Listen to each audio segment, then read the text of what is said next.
नमस्कार. रहस्य खोज चॅनलमध्ये आपलं स्वागत आहे. मी सुनील क्षीरसागर. सर्वप्रथम मी नवीन वर्षाच्या आपल्याला सर्वांना शुभेच्छा देतो व बधाई देतो. आजचा व्हिडिओ बनविण्याचा मूळ उद्देश हा आहे की जो आज प्रत्येक चॅनलवर प्रत्येक ह्याच्यावर की फोटो दाखवून एक राजकीय पुढाऱ्याबरोबर फोटो दाखवून काही राजकीय पोळी भाजण्याचा प्रयत्न करीत आहेत. तरी बंधून हो मेरे दोस्तों, इसमें लक्षात राहून द्या ही गोष्ट. जर मी कलेक्टरच्या खुर्चीवर जाऊन बसलो, मी थोडक्यातच म्हणणं मारणार आहे, मी कलेक्टरच्या खुर्चीवर जाऊन बसलो तर कलेक्टर होतो का? कलेक्टर संघ फिरलो तर कलेक्टर गुन्हेगार होतो का? किंवा SP संघ फिरलो तर SP गुन्हेगार होतो? असं म्हणल्यावर तर कुणीच कुणाचं हे होऊ शकत नाही. गुन्हेगार पार्श्वभूमीचे गुंड हे वेगळ्या प्रकृती असतात. जो गुन्हा करते त्यांना सजा झालीच पाहिजे. जे गुन्हेगार आहेत त्यांना सजा झालीच पाहिजे. पण त्यासाठी आपल्याला आपल्या भारत देशात संविधान लिहिलेलं आहे, कायदा लिहिलेला आहे. आणि कायद्यामध्ये ज्या टायमाला एखादा गुन्हेगार करतो तर ज्यांना अथॉरिटी अँड पॉवर दिलेले शासनाच्या माणसाला, त्यांनी कुणालाही न भेटा चौकशी अशी करावी कुणाला की जो दोषी आहेत त्यांना सजा झालीच पाहिजे. आता मला एक सांगा, माझ्यावर एक प्रसंग बितलेला आहे, मी म्हणून तो सांगतो. मी ज्या टायमाला ड्रायव्हिंगचं हे करीत होतो, आता मी ड्रायव्हर आहे. मालक काय करते तिकडे जाऊन मला काय माहिती आहेत का कोणचे हे करते धंदे? आणि गेल्यानंतर ते आल्यानंतर जिथली तिथं पोहोचलो, पोलिसांनी आले, धरलं, म्हणले तुमची गाडी होती. हो म्हणलं मी ड्रायव्हर आहे. मग संशयित म्हणून घेतलं जातं व गुन्हेगार केलं जातं आहे. पोलीस डिपार्टमेंटमध्ये घोर चुकीचा प्रोग्राम लागलेला आहे. संशयित म्हणून घेतलं जातं आणि त्याला गुन्हेगार सिद्ध केलं जातं. जेव्हा मला जज पुढे हजर केलं तर जज स्वतः म्हणले खरे गुन्हेगार धरून आणा, मी तुम्हाला बक्षीस देतो. तिथं मला 169 केलं गेलं. माझ्याबरोबर म्हणजे माझ्या फोनच्या कॉन्टॅक्टमध्ये जे आहेत त्यांना बी संशयित म्हणून हे केलं गेलं आणि त्यांना बी खूप त्रास दिला झाला. तर असं न होता आपण कोणाबरोबरही चर्चा करतो, बोलतो, घरगुती संबंध असतो, दोस्त असतो, मित्र कंपनी असतो, ते मुद्दे न सोडता आज जो खरोखर गुन्हेगार आहेत त्यांचा तपास लावून त्यांना सजा दिली पाहिजे. संतोष देशमुखच्या हत्या प्रकरणातील जो खरे आरोपी आहेत त्यांना सजा दिलीच पाहिजे. पण गुन्हा कशाहून झाला, इगोहून झाला, कशाहून झाला, ही पूर्ण चौकशी बी झाली पाहिजे त्याची. आणि महत्त्वाचा मुद्दा हा आहे की फोटो कुणीही कुणासंग काढू शकतोय. फोटो कुणीही कुणासंग काढू शकतोय. मी पहिलंच सांगितलं, सेल्फी घेणं हे आजच्या युगातली पद्धत झालेली. आणि मोठमोठ्या नेत्यांपाशी कार्यकर्ते घेऊन जातात त्यांच्या जवळचे, हा आमचा मित्र आहे, फोटो काढून द्या. आणि ते हिरोनी बरोबर बी फोटो काढले जातो. हिरो बरोबर प्रत्येकाला अपेक्षा असते की फोटो काढून माझा यूट्यूबवर, माझ्या स्टेटसवर, माझ्या फेसबुकवर टाकावा.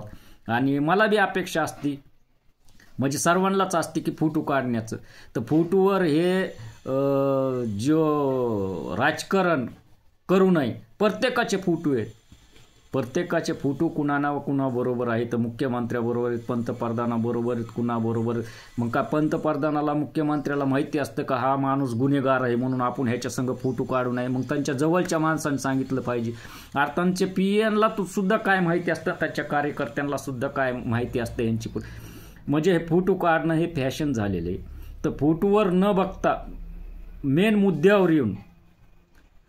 मुद्द्यावर येऊन ही चौकशी निष्पन्नपणे झाली पाहिजे व जे गुन्हेगार आहेत त्यांना सजा झाली पाहिजे. विनाकारणही कुणाच्या फोनवर कोण बोललं, कुणाच्या काय झालं, त्याला असे काही करू नाही.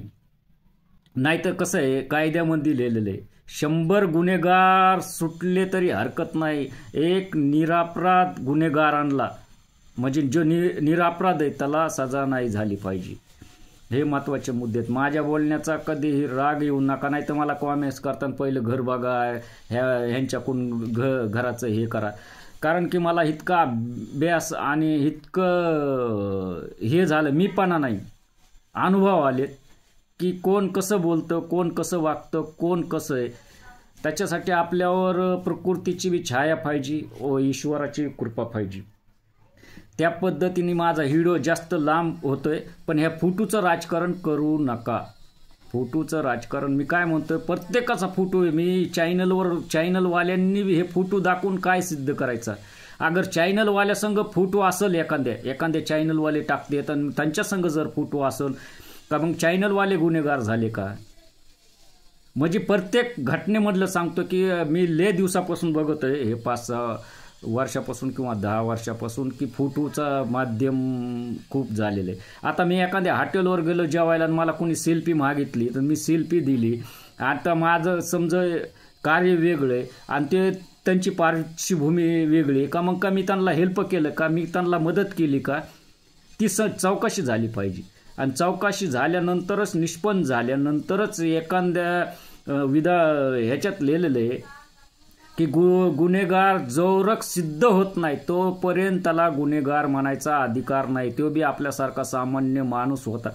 मग श्रीकृष्णामुळे इतके मोठा संघार झालेले, श्रीकृष्ण युद्ध मिटू शकत नव्हते का, मग ते गुन्हेगार झाले का? नाही. तिथं महाभारत घडायचं होतं. रामायणामध्ये बी इतका संघार झालेला आहे, अनेक आत्ता सध्या बी युद्ध. त्याच्यात काय हे आहे का? जो आपलं कर्म आहे, आपण कोणत्या रीतीने चाललोत, आपण कोणत्या मार्गाने चाललोत, हे विचार केला पाहिजे. मी अनेक व्हिडिओ चांगल्या रीतीने चांगल्या उद्देशाने टाकतो, त्याच्यावर चांगले हे झाले पाहिजे. तसं तर कोणी जगू शकत नाही. कायदा असा आहे, अगर नियमाने वागलं तर खूप भयानक कायदा आहे. आणि कायद्यामध्ये बसणारे व्यक्ती चांगले असले पाहिजेत. कायद्यावर जे खुर्चीवर बसले ते अनपढ असले तरी शासन गाजविणारे पाहिजेत. शिकलेला माणूस म्हणतो अनपढ, अरे शिकलेले तितके हुकलेले आहेत, शिकलेले तितके हुकलेले आहेत, त्यांना बुद्धी नाही, त्यांना इगो आहे म्हणून ते जे न शिकलेले आहेत, ही धरती न शिकल्याच्या न शिकून जो बुद्धिवान आहेत त्यांच्यावर चलती. हे शिकून इतके म्हणजे जे शिकलेले आहेत ना आता, ते दुसऱ्याला तुच्छ मानित आहेत. अरे बाबांनो, ते म्हणले ना, एखाद्या साधारण माणसाने सुद्धा कोणचे शोध लागलेले ते विसरू नका ना. 1.5 दिवसात अण्णाभाऊ साठे शाळेत जाऊन ते भारतरत्न झाले ना. डॉक्टर बाबासाहेब आंबेडकर शिकून बॅरिस्टर झाले ना. मग त्यांच्यात इगो किती पाहिजे होता. तर इगोमुळे हे सर्व होतंय. इगो म्हणजे घरात बी इगो, बाहेर बी इगो, सगळं बी इगो. आता एखाद्या नेत्याने जर एखाद्या कार्यकर्त्याला फोटो नाही काढून दिला तर कार्यकर्ता नाराज नेत्याला सोडून देतो. पण नेत्याचं बी काहीतरी चुकतं. मी झोपलेलो आहे ना. अरे तू झोपलेलं, तू एक SMS टाकला असतास तर त्यांनी तुला परत नाही ना फोन. तुझ्याकडे कशामुळे आलता? ते की अपेक्षाने की मला न्याय भेटावा म्हणून. राजकीय नेत्याच्या पुढाऱ्याच्या घरी हे साधारण माणूस पोलीस स्टेशनचा दरवाजा कधी खटखटतो जेव्हा त्याच्यावर अन्याय होतो, अत्याचार होतो, तो निर्बळ असतो, त्याच्यामुळं तुमच्याकडे येतो. आणि तुमचे PA आणि तुमचे जे बसलेले दलाल आहेत पोलीस स्टेशन म्हणले बी, ते हररामखोर, त्या ज्याच्यावर अन्याय झाला आहे त्यालाच हे करून हे पाठवतात. कवरक चालणार आहे हे. इथं आंदोलन झालेच पाहिजे, पण चांगल्या रीतीने झाले पाहिजे. तिथं न्यायच भेटला पाहिजे. आंदोलन केलं की तिथं न्यायच भेटला पाहिजे. कुणावर चितुडे न उडता प्रेजळ मताने हे फोटोचं राजकारण थांबव. अगर तसं येतं मग सगळ्यांना ह्या कोर्टाच्या कचेरीत खेळायचा, ज्यांच्या संघ गुन्हेगाराचे फोटो आहेत त्यांना अधिकार नाही का जगायचं? संविधानामध्ये जगायचा अधिकार सगळ्यांना दिलं. सगळ्यांना वडा आणि त्यांच्यावर बी गुन्हे दाखल करा. त्यांच्यावर बी गुन्हे दाखल करून न्याय करा. म्हणजे कुणी कुणासंग फोटो काढणारच नाही. आता समजा एखादाचा भाऊ SP आहे, PS आहे आणि त्याच्याकडून काही गुन्हा झाला आणि ते कलेक्टर आहे, त्यांनी फोटो काढला की झाला का तो बी गुन्हेगार झाला का? हे फोटोचं राजकारण थांबवा. हात जोडून विनंती करतो सर्व जनतेला व न्याय व्यवस्थेला चांगल्या रीतीने माणसं द्या. हे अनपड आहे ते अनपड आहे, मग तू काय केलं इगो, तू हे करून कशाला दुसला. तरी माझा व्हिडिओ 10 मिनिटाचा व्हायला लागलाय. चूक भूल झाली असेल तर क्षमा करावी. व हे नवीन वर्षाचं पर्व एक सुंदर रीतीने हसत खेळत जिंदगीनी आणि चांगल्या रीतीने जगण्याचा प्रयत्न केला. आपल्या चेहऱ्यावर स्माईल म्हणजे मुस्कुरान नाही का, म्हणजे हसू ठेवा, जेणेकरून समोरच्याला बी हसू. माझं तर हे म्हणणं आहे, मी कधी बी कुणाला बी हसवीत राहतो. कारण की माझं मनातलं दुःख हे मी कुणाला सांगू. मी माझ्या मनातलं दुःख मी ज्याला सांगायचं त्याला सांगतो. आणि मन मोकळे कुणापाशी केलं जातं, ज्याच्यावर अन्याय झाला किंवा काय झालं की दोस्तापाशी, आईबापापाशी, जो जीवलग आहे. आणि हेच लोक गद्दारीच्या ह्याच्यातून जो चांगले, त्याच्यामुळं चांगलेसुद्धा लोकांना लोक मनातली गोष्ट सांगत नव्हते. प्रेम काय असतं हे तरी जास्त नाही बोलताना चूक भूल क्षमा करावी. नवीन वर्षाचे तुम्हाला सर्वांना माझ्या रहस्य खोज चॅनलतर्फे हार्दिक हार्दिक शुभेच्छा. जय हिंद, जय भारत. मला सबस्क्राईब करा, माझे व्हिडिओ असेच हे करा आणि हेल्प करा, एवढीच विनंती करतो नवीन वर्षाची. धन्यवाद.